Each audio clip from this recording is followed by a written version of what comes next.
I guess it all depends on what you like. What you like, you like, you like.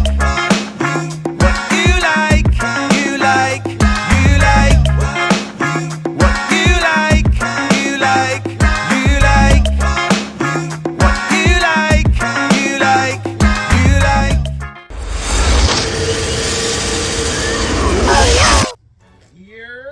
Yo, what's spacing, brother? Hey, bro. Happy birthday. Appreciate you, dog. Got you a little something. Got a little ham rock, get a little sauce off the Hypnotic. Yes, sir. What it is, man. Nothing. Glad to be here with the family for my birthday. That's what it is. Had a good weekend. Go home on Tuesday. Yeah. But until then, I'm just chilling here.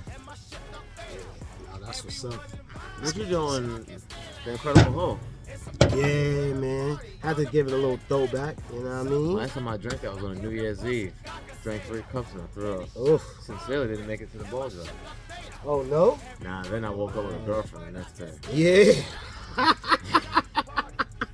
I think that every time I think of Incredible Hulk, that whole night. That's a plus. You woke up with a whole girlfriend? Damn. Yeah, you woke up with a girlfriend.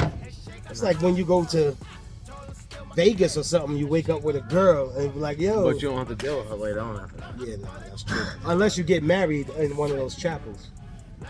I went to Vegas in 2016. I thought she was gonna come home but she played me. But that's when I found out they really don't care about you. No, a lot of them don't. What they call it, slim pickings. Slim pickings and I out feel like there. she reached in my pocket and took $300 too. It was missing? Yeah. Oh yeah, so it's definitely happened. I gave her $300 and then the next morning I thought I had another $300, so it was nothing there.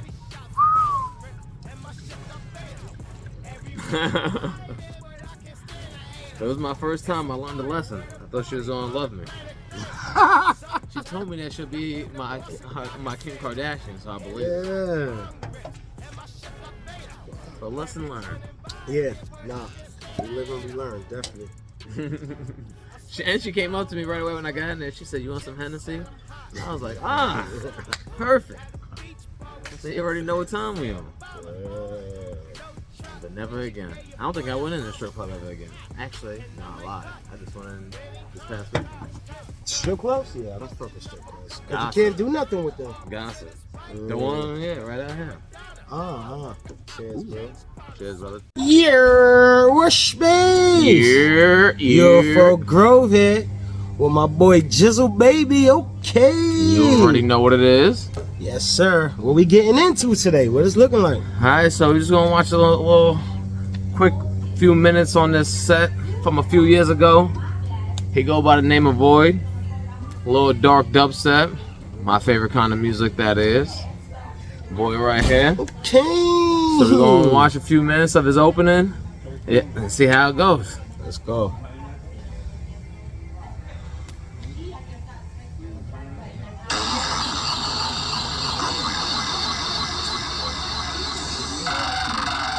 Alright. Now he always wears this skull whenever he does Voyd, but when he ain't got that skull on, he's just sudden death. As you know, it's damn. But I heard he put millions of dollars into, when it comes to this character, he put millions of dollars into this production. The way he makes the music, it took him years to be able to find and bend the sound to create this type of dubstep. Because I'm saying, you know, your typical dubstep that's just heavy headbang stuff. He used to be part of a jazz band, rock bands and all that, so he knows so much and he just made it just his own genre of dubstep. Oh, okay. And that's what this is. He don't talk or nothing, just play some demonic ass dubstep.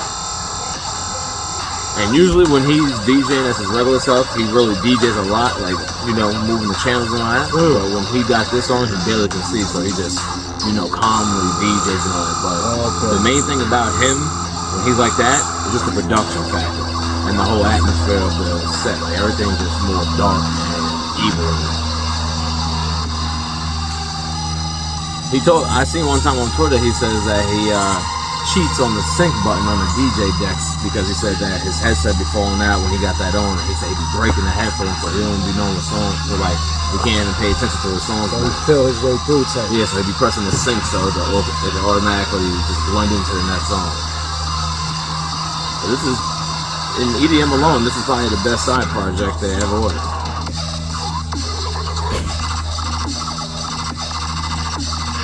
I'm gonna get some fire tattoo of him. Out of all my years of listening to EDM, this is probably the best kind of EDM I ever listened to. That's cool, bro. So what made you get into this? Well, to get into this, I seen him a few times, but only at sudden death. And then last year, I went to a festival and he was being Voyd, and I was with my boy, and we seen that. And when I tell you, I felt like I listened to dubstep for the first time again in my entire life when I seen that. So what that's basically his alter ego, Voyd? Yeah, Voyd. Just like a darker, he don't speak. He just sit up there with that skull.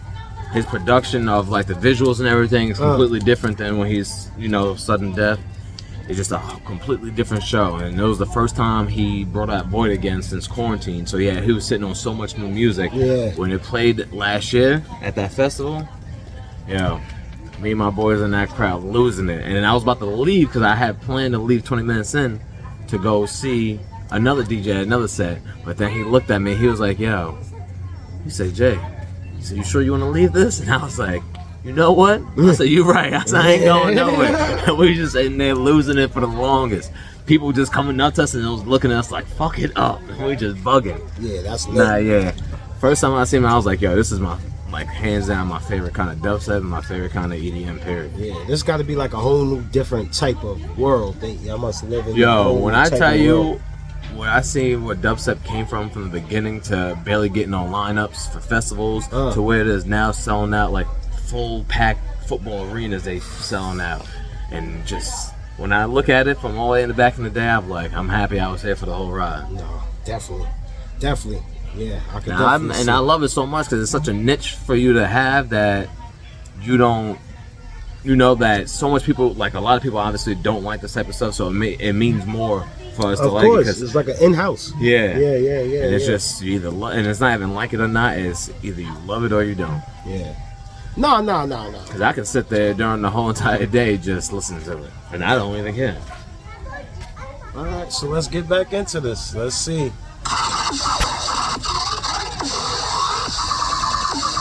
You seeing fixing the headphone right there? Yeah. They say I always be flying out. He had gloves on right here because this one he was dealing with this was quarantine, so everybody had to wear gloves and stuff. This is why he's doing this, because it was the rave-a-thon. They didn't, there was no festivals and nothing going on, so this is the only entertainment we had.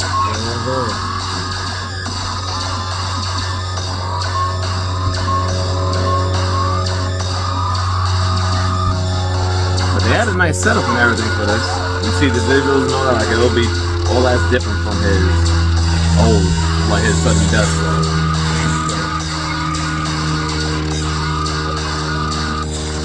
And people throw the bag at him. When they want him to play at their festival, they throw him way more money to do this than sudden death stuff. The music is always the same, but it's always just a different atmosphere and vibe. But I seen Sudden Death back in May, beginning of May, at the same festival where he first did Voyd. This is.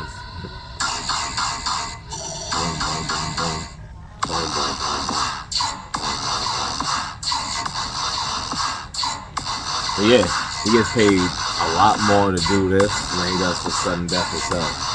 The Ultra is one of the biggest festivals in the entire world, and there's no place for him to do Voyd.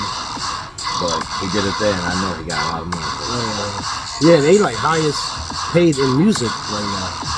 Yeah. Right? DJs are getting paid a lot. I know. Somebody tried to have an argument with me, saying that one DJ probably ain't got that much money, because obviously dubstep again is just a niche, so it's just hitting one audience. Yeah. But come to find out, this dude making $80,000 to $100,000 every time he gets behind these decks. Not him, but another DJ who's as big as him. Who, Skrillex? Nah, Sopranos. That's the Chinese guy? Nah, that's Skrillex. Okay. Subtronic is some whoop from Philly, and he's nice too. But he plays completely different type. Well, he plays dubstep obviously, but it's like it sounds different than what he does. That's why the whole thing is that so like each DJ, you know, when you listen to it enough, you know how each person plays their music and how it sounds. Like I can hear a song and just say, yeah, that's a fine for me. Because I just know how they make their music. Yeah, you know the difference between the artists. Yeah. So this was ill. Announce him again? It's Sudden Death, but AKA Voyd. You already know. The biggest side project in dubstep. Personally, my favorite DJ can become my favorite DJ in the past year and a half. Anytime I got the opportunity to come see him, I'm down to see him. If I had it like that, I'll travel everywhere just to see him, just like people used to do with them rock and roll bands. Yes. Oh, yes. That's People true. was traveling for those. So yeah, I'll do the same exact thing if I had it like that. But at this point, I just see it when I can. Yes, sir. All right, with that being said, we out of here. Peace out, baby. Spaced out, you heard me? Bow.